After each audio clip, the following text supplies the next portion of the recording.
tous. Bienvenue à ce JLF, Jésus l'a fait, Jésus le fait pour moi.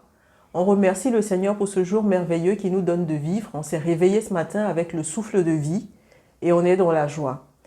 J'ai encore une fois une autre joie de la journée. Je reçois une sœur, je lui dis bonjour et je la laisse se présenter.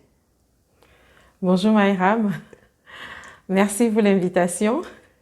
Je m'appelle Pélagie Débé, je suis enfant de Dieu, donc je suis mariée et mère de 3 magnifiques enfants. Gloire à Dieu. Là, évidemment, pour nous rendre un témoignage à la gloire de Jésus et qui, je le crois, je l'espère, va fortifier, encourager tous ceux qui nous regardent aujourd'hui. Et je te laisse partager le témoignage. Merci. Moi, j'ai grandi au Togo, dans mon pays d'origine. J'ai donné ma vie à Jésus, j'avais 14 ans, donc j'ai grandi dans une famille chrétienne, mais à l'âge de 14 ans, j'ai pris la décision de suivre Jésus. Un an après ma conversion, j'ai été baptisée dans le Saint-Esprit. Et donc j'allais à l'église, j'allais au groupe de jeunes, ados. Et il y avait quelque chose qui m'a marqué particulièrement quand j'allais aux réunions de jeunes ados, c'est qu'à la fin des réunions, notre responsable demandait s'il y avait des jeunes ou ados qui voulaient témoigner ou qui voulaient dire ce que Dieu a fait dans leur vie. Et à chaque fois, quand certains jeunes partageaient leur témoignage, j'entendais des jeunes qui disaient « Dieu m'a dit » ou « Dieu m'a parlé ». Et puis, un jour, après une réunion, j'étais sortie de cette réunion frustrée. Frustrée parce que moi, en ce moment, je ne pouvais pas dire que Dieu m'a parlé. Et j'étais frustrée, je disais, mais moi aussi, je suis un enfant de Dieu. Pourquoi Dieu ne parle qu'aux autres, pas à moi, et non à moi. Et cette frustration a fait que j'ai eu une soif de Dieu, une soif de rentrer dans son intimité. Et ce qui s'est passé, c'est que j'ai commencé en ce moment à me rapprocher plus de Dieu dans la prière, dans la méditation de la parole, où je pouvais jeûner, moi-même décréter des jours de jeûne toute seule, où je pouvais même faire des veillées de prière toute seule dans ma chambre. Et je faisais ça, je n'avais pas un sujet particulier, hein. Je voulais juste chercher Dieu, chercher son intimité. Et puis un jour, alors que je suis rentrée dans ma chambre pour me coucher, donc fenêtre fermée, porte fermée, lumière éteinte, puis je m'étais mise dans mon lit, et j'ai vu qu'il y avait une lumière resplendissante, comme une projection de lumière qui venait de par la fenêtre et qui a envahi ma chambre. J'ai eu peur, j'ai sursauté de mon lit, je me suis levée et je m'étais assise dans mon lit, je me suis dit, mais qu'est-ce qui se passait?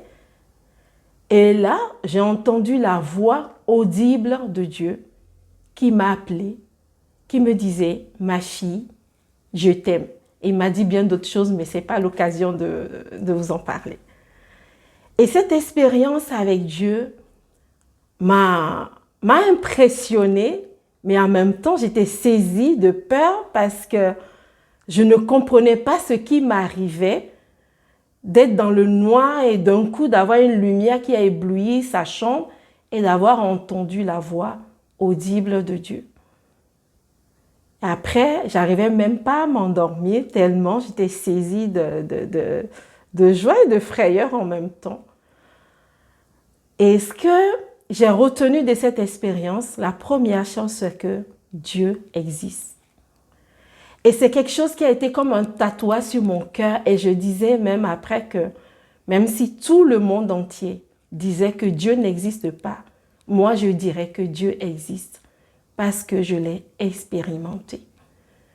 Et la deuxième chose que j'ai retenue de cette expérience, c'est que Dieu parle. Nous servons, nous adorons un Dieu qui n'est pas mort, mais un Dieu qui est vivant, qui parle. Des fois, quand on lit la Bible, on voit que Dieu a parlé à nos patriarches, mais Dieu parle encore aujourd'hui à ses enfants. Peut-être que quelqu'un est dans une frustration aujourd'hui, comme moi je l'étais il y a des années de cela, et que la personne se dit, mais moi, Dieu ne se révèle pas à moi, ou moi, Dieu ne me parle pas, ou moi, j'entends pas Dieu parler. Je veux juste t'encourager. Quand je priais pour ces témoignages, vraiment, j'ai à cœur d'encourager quelqu'un. Quelqu'un qui traverse des moments où, comme si Dieu ne lui parle pas, pour te dire que Dieu parle. Cherche son intimité. Cherche-le et il va te parler. Je n'incite pas à aller chercher des expériences fortes ou à demander forcément à Dieu de parler de façon audible. Parce que moi, je ne recherchais pas forcément que Dieu me parle de façon audible. Je cherchais juste son intimité. C'est lui qui a décidé de me parler de façon audible. Mais j'ai juste encouragé à chercher son intimité, à chercher son cœur, à prendre du temps avec lui. Et Dieu va te parler. Donc voilà mon témoignage. Alléluia, merci Pélagie, merci Seigneur, gloire à Jésus-Christ. C'est vraiment quelque chose de touchant en ce moment où on est tellement distrait par tant de bruit autour de nous. Ce serait vraiment, moi ce que je retiens de ton témoignage, c'est de vraiment prendre des temps à part pour se consacrer à écouter, à chercher la voix de Dieu. Et comme il est vraiment un Dieu vivant, tu l'as dit, on prie un Dieu vivant, il est là, il nous répond forcément. Après, il aura sa méthode.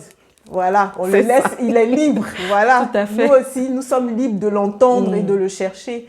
Mais c'est vraiment ce que je retiens et nous encourager, comme tu disais, à passer des temps dans sa présence. Merci Pélagie. Est-ce que durant ces temps, tu aurais eu un verset biblique qui t'a porté et que tu souhaiterais partager avec nous? C'est un verset biblique qui me porte toujours. Amen. Hébreux chapitre 11. Verset 6. Or, sans la foi, il est impossible de lui être agréable. Car il faut que celui qui s'approche de Dieu croit que Dieu existe et qu'il est le rémunérateur de ceux qui le cherchent. Dieu rémunère toujours ceux qui le cherchent. Il n'y a pas un seul moment de ma vie où j'ai cherché Dieu et qui ne m'a pas rémunéré et qui ne m'a pas répondu. Ça ne veut pas dire qu'il va toujours dire oui, mais il a toujours sa réponse. Donc j'aimerais vraiment nous encourager à continuer, pour ceux qui le font déjà, à chercher Dieu. Et ceux qui ne le font pas, j'aimerais encore une fois les encourager à chercher Dieu. Car quand on le cherche, il récompense, il rémunère. Amen. Amen. Gloire à Jésus-Christ. Merci à tous. On espère que ce témoignage vous fortifie, vous encourage à avancer. Merci Seigneur pour ses bontés dans nos vies, pour sa fidélité, pour sa présence aussi. Je vous dis à bientôt pour un prochain JLF. Que la grâce, la miséricorde et la paix nous soient données de la part de Dieu le Père et Jésus-Christ notre Seigneur. Alléluia! Le châtiment qui nous donne la paix est tombé sur toi, Jésus. Mais c'est par tes meurtrissures que nous sommes guéris. Quand les épreuves m'accablent, je pourrais t'oublier, mais je choisis de prier. Quand les épreuves m'accablent, je pourrais t'oublier, mais je choisis de briller. Je veux persévérer dans la sainteté. Je veux persévérer dans mon intégrité. Je veux persévérer. Tu m'as appelé et tu me